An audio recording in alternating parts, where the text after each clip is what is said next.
चलिए ध्यान दीजिएगा, देखिएगा समलंब की, देखिएगा इसमें 4 सवाल दिए गए हैं। 4 में आप लोग भी देखिए, ध्यान दीजिएगा, पहला, दूसरा, तीसरा, चौथा, और चारों 4 तरीके से हैं। पहला तो समलंब का समांतर चतुर्भुज दिया है, दूसरा आपका देखिए समांतर समचतुर्भुज दिया है, तीसरा आपका समबाहु त्रिभुज दिया है, चौथा आपका वृत्त का दिया। 4 सवाल दिए गए हैं। चारों को देखेंगे, बारी बारी से लगाया जाएगा, बताया जाएगा। इसके पहले वीडियो में मैं समबाहु त्रिभुज का भी डाला हूँ और वर्ग का भी सवाल डाला हूँ। इसमें देखेंगे कि आपको समझना है कैसे। पहले आप एक समलंब चतुर्भुज बनाएंगे और ये देखिएगा कैसे बनेगा। यहाँ थोड़ा सा वर्ग देख लीजिएगा, इस तरीके से आप इससे थोड़ा सा बड़ा बना लीजिएगा, इसको ऐसे मिला लीजिए, इसको आप ऐसे मिला लीजिएगा। ये देखिएगा आपका ये दोनों रेखा आपस में क्या होते हैं, बराबर होते हैं। ये रेखा आपस में बराबर नहीं होते, ये आपको दिमाग में होना चाहिए। और आपको इसमें क्या कह रहा, पहले ही कह रहा बीच की दूरी 12 सेंटीमीटर तो समलंब चतुर्भुज की बताइएगा। तो इसमें देखिएगा मैंने क्या कहा कि इसमें देखेंगे कि ऊंचाई की बात किस तरीके से किया है, क्षेत्रफल ज्ञात करना है। तो क्षेत्रफल ज्ञात करने के लिए आपको इसमें दिया गया, पहला नंबर तो दिया गया एक भुजा देखिए 20 सेंटीमीटर का है, एक आपका 8 सेंटीमीटर का है। इसके बाद इसकी बीच की दूरी देखिए, बीच की दूरी आपकी 12 सेंटीमीटर दी गई है। तो ये बीच की दूरी आपकी 12 सेंटीमीटर है और आपका देखिए 20 ये है, आपका 8 ये है, या 8 ये 20 है, या आपका 8 ये है। इसमें से मान के चलिएगा, ध्यान दीजिएगा। इसके बाद देखेंगे हम सवाल लगाएंगे तो लिखेंगे इसमें, ध्यान दीजिएगा, इसको मिटा दे थोड़ा सा। ये आपको देखेंगे कि इसकी पहली दूरी लिखी गई भुजा की, इसको आप कोई नाम दे सकते हैं, इसको लिख दीजिएगा B1। B1 बराबर आप लिखेंगे 20 मीटर। उसके बाद आप देखेंगे बीच की दूरी इसके B1 का 20 मीटर हो गया और इसके बाद लिखेंगे B2 बराबर आपका 8 मीटर हो गया। ध्यान दीजिएगा। अब आपको करना क्या है, इसके बाद देखेंगे ऊंचाई इसकी, देखिएगा ऊंचाई बराबर आपका 12 मीटर।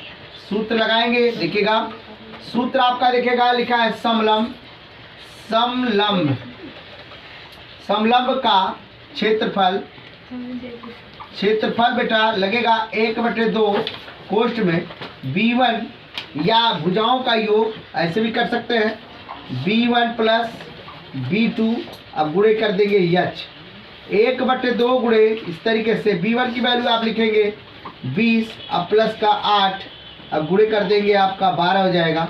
आप दोनों को चाहे तो जोड़ लीजिए इस तरीके से, 20 और 8 जोड़ेंगे तो 28 गुणे आपका हो जाएगा 12, इससे काट देंगे तो 14 हो जाएगा। आप लिखेंगे क्या, ध्यान दीजिएगा, समझ में आपको आना चाहिए। यहाँ लिखा है 14 गुणे आपका हो जाएगा 12, बराबर देखेंगे गुणा कर लेंगे इसमें, तो 14 और 12 में देखिएगा इस तरीके गुणा करिएगा तो 12 चौक 48 के 8 हाथ में लगल 4, 12 का नाम 12, अब 12 4 हो गया कितना 16, 168 आपका हो जाएगा। 168 सेंटीमीटर है, क्योंकि सेंटीमीटर ही मीटर दिया तो मीटर में लिख दीजिएगा इसको आप मीटर में लिख देंगे। ध्यान दीजिएगा, ये आपका आंसर क्लियर होगा। इसके बाद दूसरा सवाल देखेंगे। इसके बाद देखिएगा आपका सवाल है, एक ऐसे समांतर चतुर्भुज का क्षेत्रफल ज्ञात कीजिए जिसके विकर्ण, देखिएगा विकर्ण की बात देखा है 8 है और उसके बाद दूसरा दिया है 12 दिया है। ध्यान देना क्या आपको, पहले तो आपको चित्र बनाना है। चित्र आप देखेंगे इस तरीके से बनेगा, पहले आप देखेंगे चित्र में क्या है, चित्र बना कैसे, ये देखिए।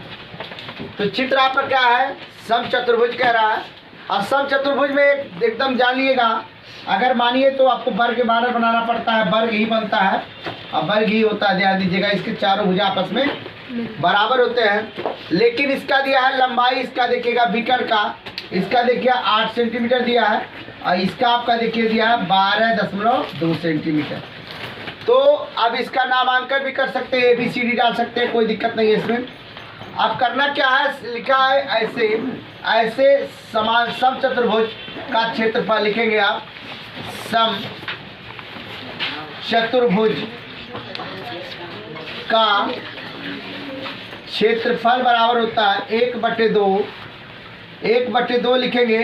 अब यहाँ देखेंगे D1 कर देंगे, इसको आप D2 कर देंगे, तो इसको लिखेंगे गुणे यहाँ D1 गुणे आप D2 कर देंगे इस तरीके से।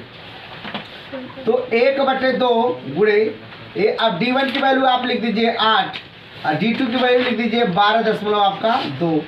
तो इससे काटेंगे तो हो जाएगा 4, बराबर लिखेंगे 4 गुणे 12 आपका 2, इसका गुणा कर लीजिएगा। 4 दूना आपका हो जाएगा 8 और 4 दूना हो जाएगा 8 और 4 एक नाम 4। एक अंक पे दशमलव लगा दीजिएगा। ये लिख दीजिएगा आपका सेंटीमीटर में दिया है तो सेंटीमीटर में लिख दीजिएगा सेंटीमीटर स्क्वायर। ध्यान दीजिएगा, ये आपका आंसर हो गया। अगला सवाल देखेंगे, लिखा है आपका यदि समबाहु त्रिभुज का क्षेत्रफल लिखेगा। एक आपका यहाँ कह रहा समबाहु त्रिभुज का क्षेत्रफल कह रहा, लेकिन इसका क्षेत्रफल दिया गया है आपका 100 कड़ी में 3 दिया गया सेंटीमीटर क्यूब हो, तो इसका परिमाप ज्ञात कीजिएगा। पहला नंबर तो ये बात किया, परिमाप ज्ञात करना है। तो अब आपको पहले काम करना है कि समबाहु त्रिभुज बनाना है। समबाहु का मतलब होता है सम माने होता है बराबर, जो सबकी भुजा हो बराबर। ये देखिएगा 60 यहाँ बन रहा है तो 60 आपका यहाँ बनेगा, 60 आपका यहाँ बनेगा। इसका नाम ए, इसका नाम बी, इसका नाम सी दे दीजिएगा। और इसमें कहा है कि इसका क्षेत्रफल 100 कड़ी में आपका देखिएगा 100 कड़ी में आपका 3 दिया है। तो इसमें करना क्या है, इसका परिमाप ज्ञात करना है। अब परिमाप ज्ञात करने के लिए आपको ध्यान देना पड़ेगा, क्या करना पड़ेगा इसमें, यहाँ देखिएगा इसमें तो आपको सूत्र लगाना पड़ेगा। तो लिखेंगे आप त्रिभुज का, यहाँ लिखेंगे समबाहु, समबाहु त्रिभुज का क्षेत्रफल बराबर क्या होगा, क्षेत्रफल बराबर 1/2 नहीं, इसमें होगा ये देखिएगा कड़ी में 3, कड़ी में आपका 3/4, ये आपका होता है भुजा स्क्वायर होता है। ध्यान दीजिए। अब क्षेत्रफल आपका दिया है, देख लीजिएगा क्षेत्रफल कितना दिया है, लिखा है 100 कड़ी में आपका 3 बराबर लिखा है, इसमें ध्यान दीजिएगा। तो कड़ी में आप लिखेंगे 3, अब बटे लिखेंगे 4। अब भुजा का वैल्यू किसी का भी मान लिखा जाए तो यहाँ आप भुजा स्क्वायर लिख सकते हैं, क्योंकि भुजा का वैल्यू दिया ही नहीं है। अब ये क्या करेंगे, इसमें इधर गुणा कर देंगे तो 4 गुणे 100 कड़ी में आपका हो जाएगा 3 बटे आपका देखिएगा इसके बटे हो जाएगा आपका कड़ी 3 हो जाएगा। ठीक, अब आप यहाँ पे कर देंगे बराबर, तो लिखेंगे भुजा, भुजा आपका स्क्वायर हो जाएगा। तो ये आपका देखिए इसका गुणा कर देंगे तो आपका 400 और कड़ी में आपका 3 बटे हो जाएगा कड़ी में 3 बराबर भुजा स्क्वायर। देखिएगा भुजा स्क्वायर। अब आप चाहे तो इसको भर करके लगा भी सकते हैं, और अगर आप चाहे तो इसी पे छोड़ देंगे, कोई दिक्कत नहीं है। काटने में दिक्कत होगी, क्योंकि अगर चाहे तो काट भी सकते हैं। तो काटने के लिए आपको करना क्या पड़ेगा, कड़ी का कड़ी से क्या करेंगे, काट देंगे तो आपका आ जाएगा। अगर मान लीजिए इसमें काटते हैं, फिलहाल आप देखिएगा इसमें जो लिखा गया है तो इसको काट दीजिए आप, तो आपका हो जाएगा 400 बराबर हो जाएगा भुजा, भुजा स्क्वायर हो जाएगा। अब स्क्वायर आप टूटेगा तो ये हो जाएगा क्या, 400 बराबर हो जाएगा क्या, भुजा हो जाएगा। बराबर आप लिखेंगे 20 गुणे 20, इसको देखिएगा कड़ी में आप कर देंगे बराबर आपका भुजा हो जाएगा। तो 20 बराबर आपका क्या हो जाएगा, भुजा हो जाएगा। ठीक है, अब भुजा इसमें देखिएगा भुजा आपका आ गया 20, कितना आ गया 20 और आपका 20 और उसके बाद 20, देखिएगा आपका भुजा का मान मिल गया। समझ आ रहा। ठीक, इसके देखेंगे। अब इसमें एक चीज कहा है कि इसका परिमाप बताइए।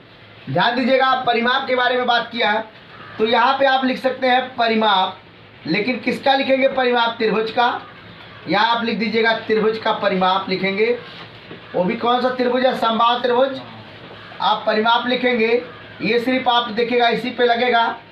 तो आप देखेंगे इसके 3 भुजा है, लेकिन तीनों बराबर है, इसको 3 एक कर सकते हैं इस तरीके से।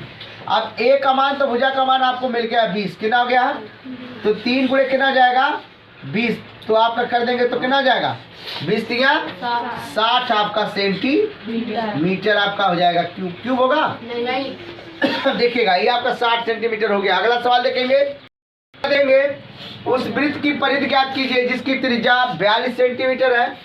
तो आप पहले एक वृत्त बनाएंगे, देखिए ध्यान दीजिएगा, ये आपका देखिए वृत्त हो गया। यहाँ देखिएगा केंद्र आपका, ये देखेंगे इसका नाप है तो यह 42 आपका सेंटीमीटर आपका ये त्रिज्या है, जिसे कहते हैं आर से देखेंगे। अब इसमें देखेंगे परिधि पूछा है, तो परिधि ज्ञात करेंगे, लिखेंगे वृत्त का परिधि, लिखेंगे वृत्त का परिधि बराबर होता है 2 पाई आर होता है। ठीक है ना। तो अब आप देखेंगे इसका, तो परिधि का निकालेंगे तो आपका देखिए 42 सेंटीमीटर इसका त्रिज्या दिया है, तो लिखेंगे 2 गुणे 22 बटे 7 और इसका मान हो जाएगा 42 7 छक 42, 22 का 2 गुणे 22 कर देंगे। अब गुणे आपका 6 कर देंगे, बराबर कितना हो जाएगा, यहाँ देखिए ध्यान दीजिएगा। तो 22 जो आपका हो जाएगा 22 गुना 44 हो जाएगा। 44 में 6 का गुणा करेंगे तो 6 चौक 24 के 4 हाथ में लगल 2, 6 चौक 24, 24 और 2 26 हो गया आपका सेंटीमीटर हो जाएगा। नोट कर लीजिएगा इसका। तो ये आपका किसका निकला, क्या निकला, परिधि निकला। ध्यान दीजिएगा बस। इसके बाद और तो कोई पूछा नहीं। इसके बाद देखेंगे